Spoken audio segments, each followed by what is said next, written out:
Mentioned Lions and Vikings. Lions 30, Vikings 24. Lions moved to 11-4. A little to break down atop the NFC there, because there's now 3 teams sitting at 11-4. But a huge win for the Lions. Nick Mullins for the Vikings, 4 interceptions, including the game clincher, which was not great. 7 total turnover-worthy plays. 7 for Mullins. We need to keep track of like what the single game records are for things like that. How close is 7 turnover-worthy plays to a record? The game that comes to mind is Josh Freeman on Monday Night Football. Yeah. Was that the Giants? It was with the Vikings, wasn't it? Was he a Viking? He It was against the Giants. He had a game with the Vikings where he showed up and then just imploded. It was Josh Freeman off the couch, and off the couch can go any which way. We see maybe even more impressive that Joe Flacco's doing what he's doing. It's a wide range of outcomes when you're fresh off the couch. Josh Freeman with the expected off the couch outcome, which may have been a 9 or so turnover-worthy play effort. John Skelton most certainly has something in there. There's no way John Skelton ever put together a 7 turnover-worthy play game before getting benched. Yeah. Like you'd get yanked before that happened. He never had the rope to get through 7. I mean, poor Peyton had one of those. He might have had 6 in a game because he could barely even, step on his quad or whatever it was, and kept trying to throw the ball outside the numbers against the Chiefs. That was rough. Anyway, in this particular game, this is an important one for the Lions, obviously. That matchup against Brian Flores, we talked about how important that was. I got some numbers on Goff against the blitz and how he handled it, but I thought only 3 for that Giants game for Freeman against the Giants. He just missed every throw. For the Vikings. Yes, he had a grade of 30. That's what it was. He just missed every 3. He just missed everything by a mile. 3.6 yards per attempt. Anyway, I want 20 of 53. Yeah, I want to get your thoughts on this Lions-Vikings game, however, if you want to do that, and then I'll circle back with how they tore up the Vikings blitz and some numbers around that. That number is a big part of my thoughts of this game. I mean, Nick Mullins, just an absolute meltdown of ridiculous turnovers. Like, I don't know what you do now as a head coach where obviously you lose the starter, you have to turn to some form of backup, and all of these guys are flawed in some way, shape, or form. And I tweeted something like over the weekend, there have never been more quarterbacks in the league who can come in and win you a couple of games and look okay for a brief period of time. But the number that can do it for longer than that, like for 10 games, for a season, might just be the same it's always been. Right? So you can get a Jake Browning, and you can get 2 or 3 games where Jake Browning looks amazing. And then Jake Browning goes back to being Jake Browning, and it's like, okay, that was that. Next. Like, I don't know if you just cycle through these guys and hope you get the 3 games, and then like the art is in discovering when the meltdown is about to come.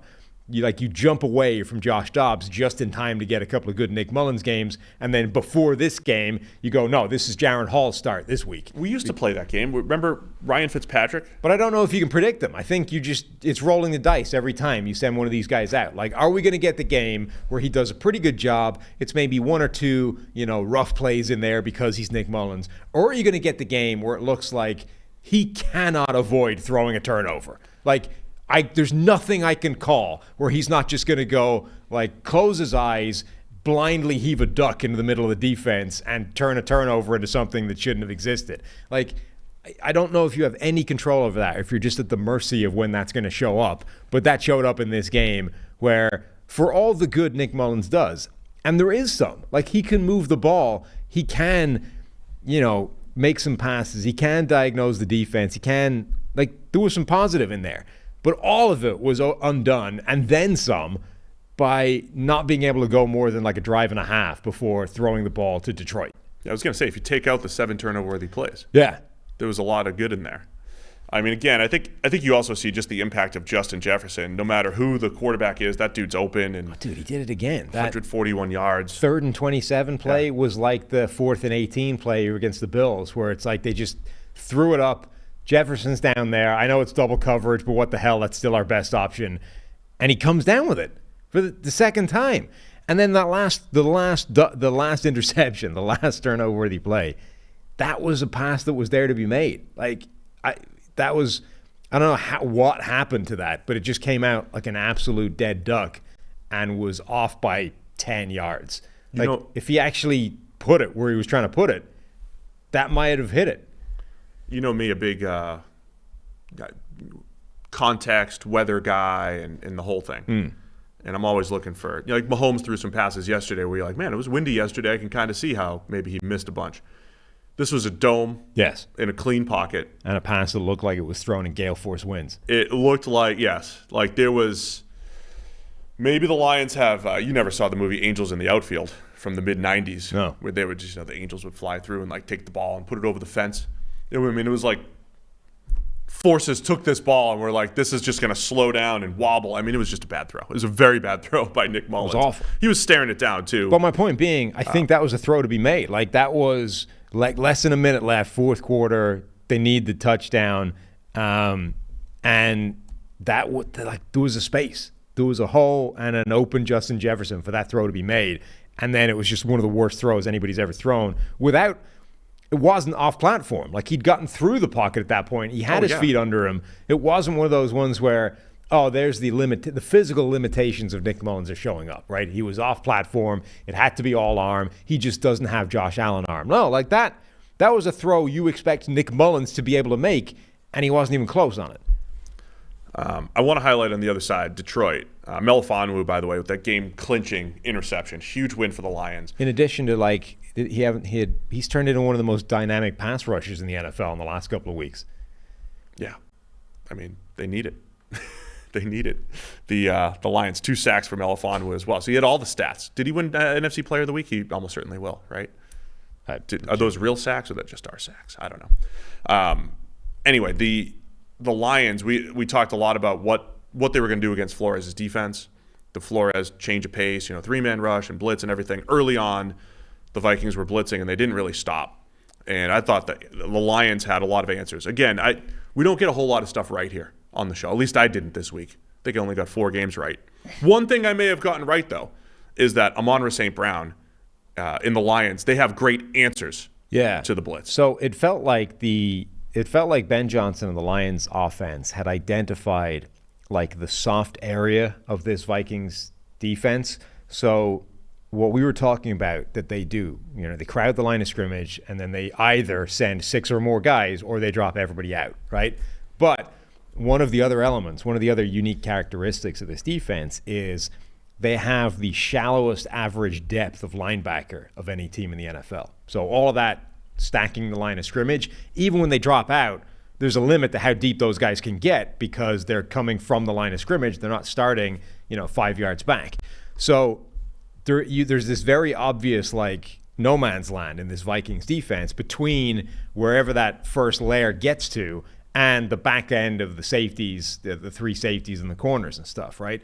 And it felt like the Lions were able to run stuff just into that space. So they would run a bunch of vertical routes to just keep the safeties back, and then they would run something that broke at that middle level. And they just hit that over and over again. And as long as they could get the ball out quickly enough, they kept targeting that soft spot in the defense.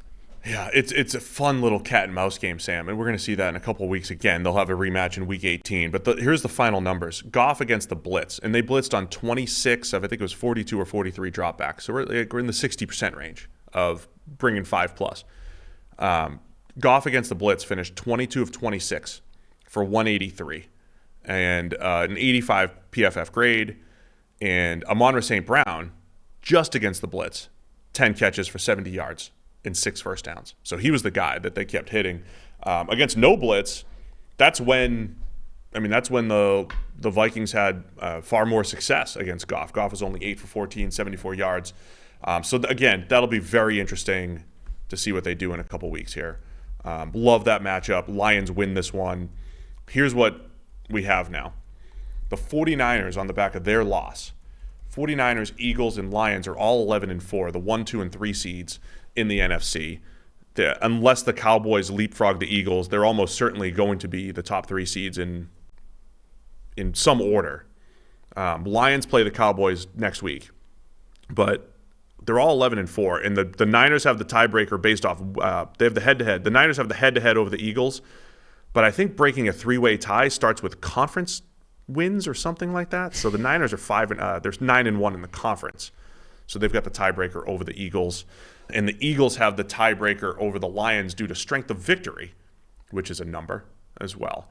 So anyway, there's a lot to still play here, and the Lions technically have a path to a bye to the number 1 seed, and the Lions have clinched a playoff spot. Yeah, in the division. and clinched the division for the first time since 1993. Yeah, I usually, again, I poo-poo the clinched a playoff spot, but this is celebratory times here in Detroit. They've never won the NFC North before. That's correct. Like the last time they won this division, it was the Central. The last time they won this division was early Barry Sanders' career. So not even like, late into the career when things had gone wrong. And, this was like early Barry Sanders was the last time they actually won the division. So, yeah, I mean, wherever this goes from here, the Lions have achieved something under Dan Campbell that is a remarkable turnaround from, the ultimate like nadir of winless seasons. 2008, 0-16.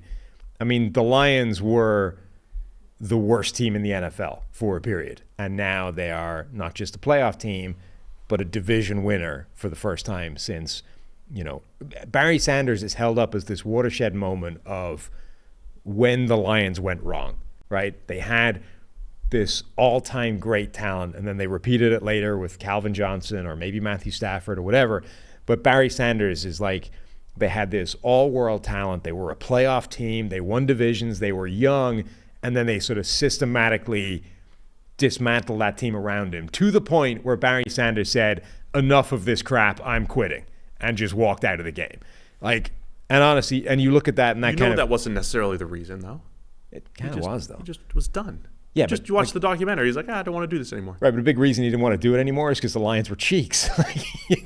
That was a big motivating factor in why he no longer wanted to play the game.